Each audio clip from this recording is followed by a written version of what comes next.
Ladies and gentlemen, welcome back to the channel, and although it's been a very quiet week, it's all happening at once now, isn't it? A lot of news breaking this morning in regards to our next set of signings at Celtic Football Club, and a lot of news on the injury front as well for some players who might miss the start of the new Premiership campaign. It's all in the news this morning. Let's talk about it here on the channel.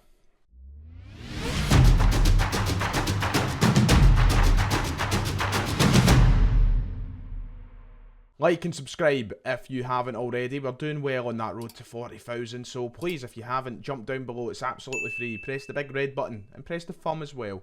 It's always, what was that? That wasn't even a thumbs up, but hit it anyway. Thank you. Lots to talk about this morning, so let's just get into it. We've been waiting for a bit of news in regards to what was going to happen with Hyun-Jun, and the news has came out this morning that a deal has been agreed, and now we're moving on to the next stage of personal terms with the player, where there is expected to be no issues whatsoever. But there you go, there it is on screen now, the record and everybody else reporting this morning that Hyun-Jun is reportedly set to seal his move to Celtic over the coming week. A £2 million move. We're hearing £2 to £2.1 million. It looks all but done after this whole saga. Obviously, he was told he wasn't going to be let to leave the club. Then the U-turned that, said, okay, we'll let you go. They wanted to hold on to him until that winter transfer window in January, but it's not going to happen. The player was very vocal. I mean, he even came out and said that he would put some of his wages towards the move to make sure it happened, and giving up some of his own money. He was that desperate to come to Celtic, but it seems all done and dusted now. It's just down to personal terms, which I'm sure will be done in a jiffy with how desperate he is to come to Celtic, and it looks as though he will be our next signing of the summer transfer window. Of course, only 21 years old, right winger. We've already done a full profile on the player in one of the videos last week or so on the channel. Make sure to check it out if you want the full lowdown on him. But probably a more important signing now, considering the news that's broke about Marco Tilio this morning. We're going to come on to that later in the video. So someone who does need to come in at this moment in time and probably has a pivotal role to play in the opening few weeks of the season, being probably one of the first choice right wing players we'll have at the minute. You know, we've obviously got Lee Alabada who's there, but with Jota leaving, who played a lot in the right, and with Tilio now being injured, we have someone who's probably going to be that second pick behind Lee Alabada, and probably one of the first picks when we start to rotate the team in those opening few weeks of the season. So he's got a huge role to play coming in here, and I'm excited to see what he does. £2 million, a decent sum of money. We've heard good things about him. He's a transfer that I've seen a lot of pessimism about as well. You know, a lot of split opinion in regards to people saying, you know, is this the quality? Is this the standard of player we should be signing? Don't know anything about him, never seen him, yada yada. Listen, people are saying, you know, how do we replace Jota? When Jota came in here, it was the exact same situation. He was coming in playing for Real Valladolid in Spain. We didn't know anything about him. We didn't know if he was going to be any good, and he turned out to be quality. Same with signing Kyogo, Hatate. Yeah, you get the ones on the other side of that who can come in and they might be duds. But there's no point in sitting here pretending that we know the standard of player we're getting here, or we can predict how it's going to go. We don't. We're just going to have to be patient. We're going to wait and see what he's like. But what I say is, I welcome it with a lot of optimism. I'm excited to see what he does. Very highly rated over in South Korea, and Gangwon were obviously very desperate to keep him, one of their only hopes to save them from relegation, it seems. But if they go down and we manage to get our player and he takes us to trophies, then sorry Gangwon, but I have very little sympathy. So that looks to be that. It looks to be a done deal, should be finalised over the next week or so, and we'll maybe have an announcement heading into next week about Hyun-Jun. But it doesn't stop there, because Celtic are apparently bidding for a second player over in South Korea to join Yang in this new Celtic side under Brendan Rodgers. One that we looked at a few months ago under Ange Postecoglou and has started to resurface. Sports Chosun in South Korea, the same outlet that have published the news this morning in regards to the bid on Yang Hyun-Jun, have also said that Celtic have put their bid forward for Kwon Hyeok-kyu, another South Korean player who could be joining Celtic this summer, and one that Celtic were in for back in December/January time when Ange Postecoglou was still in charge, a player who we've reportedly been following for quite a while. So in that report this morning, saying that we've also made a bid around £1 million for him, and he could also be coming in at a similar time frame to his countryman Yang Hyun-Jun. So this is what the outlet had to say in regards to Kwon. It said at the end of the K-League transfer market, Kwon Hyeok-kyu's move to Celtic also rose rapidly. He has been a major target for Celtic, and in December of last year they handed over the first proposal. Celtic offered a fairly large transfer fee with a simple intention to recruit. At the time, the transfer was not made due to the circumstances of the team. Kwon Hyuk-kyu did not disappoint and showed more mature skills in the K-League 2 this season. He's played 19 matches as the main defensive midfielder and scored 2 goals. Based on his excellent physique and stable ball control, he has earned the nickname Rodri of the K-League, of course, in reference to Rodri of Manchester City. So that was what the report had to say this morning. Apologies for the loose translations. That's all you can really get from Google. So that's roughly what they've said in it. Apparently we bidded back in January, and we're back in now with a bid of around £1 million.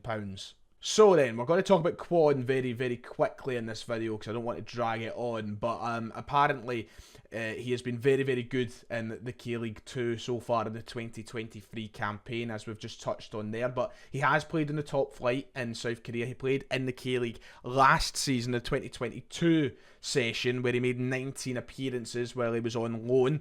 But he's now back at his parent club of Busan Park, where he has been very, very good. And at a young age of 22, looks to be someone who, just like Yang, has obviously gathered quite an interest in the media and one of the future stars for the country. So Celtic have identified him. They've been following him for a number of years reportedly, and he's set to come in to be another defensive midfield option at the club.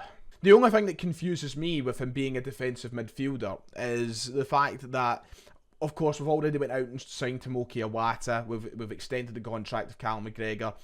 There has been talks and rumours of us looking at some pretty serious centre midfield options. So I don't know if we're quite overloading in that position right now. That's the only thing that concerns me. I'm like, where do people now fall in the pecking order? Because, you know, Iwata coming in on his permanent deal to Celtic now, potentially Kwon coming in here as well, and then potentially more additions in centre midfield. I start to worry about game time being shared out, and then do we stockpile? Do we start loaning players out? That's the only thing I worry about, because there's no denying that this boy looks a talented player. It looks like somebody who can come in and really make a difference or do something when given chances. But I just wonder if the chances are going to be too few and far between with the amount of options that we've got, because we're a very lucky side at the moment with knowing who our starting 3 centre midfielders are. They're McGregor, O'Reilly, Hatate. That's the 3. And that is obviously going to be the 3 in our biggest games until we improve on those players. So I'm starting to think, you know, are we signing too many players? Are we going to overload? I don't know. But he looks a good player, and he looks like somebody who will be a good fit for the team. Don't forget, we've also signed Odin Thiago Holm, who's another centre midfielder. So, you know, I'm like, whoa, how many do we need? You know, but I'm not going to complain. You know, the more the merrier. And obviously, with being so young as well, there's a lot to develop there and a lot to bring out players. So, yeah, one to watch with interest, see how that goes. But 2 South Korean players coming through the door over the next couple of weeks. It looks like it. Right, let's move away from transfers to end off the video. We'll try and fly through this segment, but it has been a bit of bad luck at Celtic in regards to injuries. So with players coming in, there's also some on the sidelines for a little bit, and some good players as well. And one of our new players who we've already touched on, Marco Tilio, was confirmed this morning that he will be out with an injury for a number of weeks. He will miss the start of the campaign, which is a bit of a sore one to take, to be honest. So Marco Tilio will miss the start of the Scottish Premiership campaign, so obviously that makes the signing of Yang all that more important. But this was one the club were apparently aware of when they signed the player. That's been reported. He was injured on international duty with Australia, and the club were fully aware it wasn't anything that was going to stop them from signing the player. So it's not that serious, just a gutter. We won't see him as soon as we maybe wanted to. But there you go, Marco Tilio, he's out. Joining him on that right-hand side of the pitch and on the injury bench is Alistair Johnston, which is one I'm very gutted about. We knew that Alistair Johnston picked up an injury towards the end of last season. He was in a fight to get back for the Scottish Cup final, and we heard all the murmurs and talk about that injury going on into the summer. But Brendan Rodgers has confirmed that he'll be out for up to 8 weeks, which is a bit devastating. He picked up the knock whilst on international duty. I don't know if it's carried on from that injury he picked up during our league season, but he will be out for up to 8 weeks. He's underwent surgery on his ankle. A bit devastating, because the right back area is one that we do need to work on, to be honest. Listen, I don't think that Tony Ralston should be the only option going into any campaign, let alone, you know, this one where we're trying to advance into Europe. I think that we need extra protection. I think we need an upgrade in quality. So Celtic have now got to go around that and find someone, because when Johnson drops out with injuries, you know, we can't just rely on Tony Ralston all the time. You know, there's questions of whether or not he's good enough to you know, carry that position week in, week out.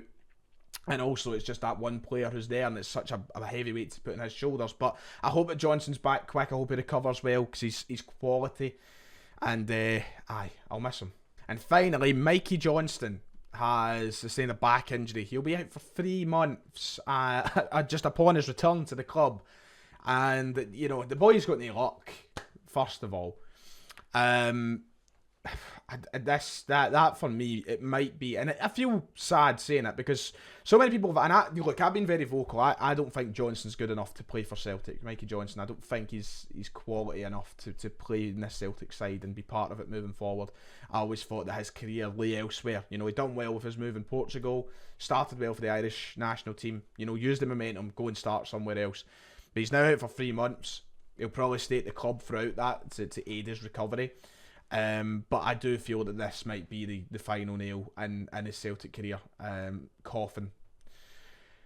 Because it's just, you know, time and time again, we're presented with these opportunities where he might be able to break into the team, he might be able to do something, and now he's out for 3 months, and I don't see him getting into the team in those at the end of this 3 months. So, yeah, he's out anyway. Best of luck to Mikey Johnson, Alistair Johnson and Marco Tilio in the recoveries. Of course, there is a couple of other wee knocks around the team and such that we've heard of, but in regards to people missing the start of the season, those 3, potentially Cameron Carter-Vickers, that's the names we know right now. Right, that does it then for today. We've dragged it on. There's been a lot to talk about. It's Friday, so go out, enjoy yourselves, enjoy your weekends. We'll hopefully be here tomorrow and Sunday with some news anyway. But if not, enjoy, and I'll see you all next time.